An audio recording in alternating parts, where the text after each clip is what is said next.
আরে দাঁড়ান দাঁড়ান, আস্তে আস্তে নামুন, তাড়াহুড়ো করবেন না। এই লেগে যাবে এখনই। একটু আস্তে আস্তে নামুন, এটা বিয়ে বাড়ি না তো, এটা ছট পূজার ঘাটে যাওয়ার গেট। দীপাবলির 6 দিন পরে এই উৎসব পালিত হয়।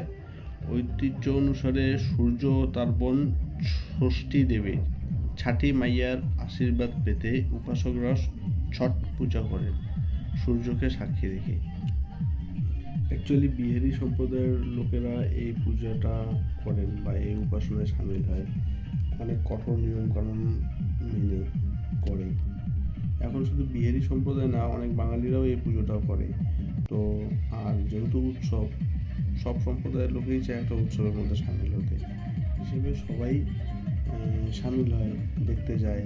তাদের ঘাটের যে সৌন্দর্য, একটা নদীর পাড়ে যে সৌন্দর্যভাবে ডেকোরেশন করে, নদীর ঘাটের মাটি কেটে কেটে সিঁড়ি বানায়, ফুল দিয়ে ডেকোরেশন করে, কলা গাছ দিয়ে ডেকোরেশন করে, এবং সূর্যকে সাক্ষী রেখে যে পূজাটা করে, সুন্দর দেখার মতো একটা জিনিস হয়। এবং নদীর ঘাটটা, আমাদের এখানে নদীর ঘাটের যে চেহারা থাকে, এই সময় নদীর ঘাটের চেহারা তার অন্যরকম রূপ পায় আর কি।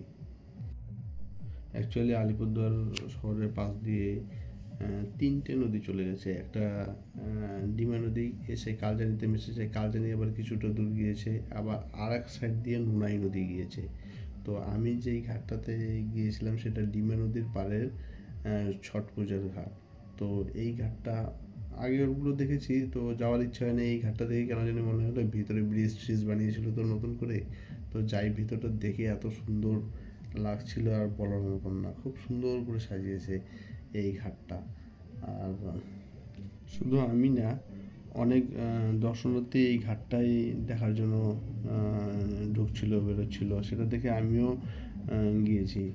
আর আমি গিয়েছি তার একমাত্র কারণ হলো অনেক পুলিশ টুলিশ ছিল ওখানে, তো ওই জন্যই গিয়েছিলাম। তো দেখে ওই ব্রিজ পার করে গিয়ে দেখি ঘাটটা দেখে খুব সুন্দর লেগেছিলো, দারুণ, মানে এত সুন্দর ডেকোরেশন করেছে এবং দারুণ লেগেছে আমাকে বলতে গেলে।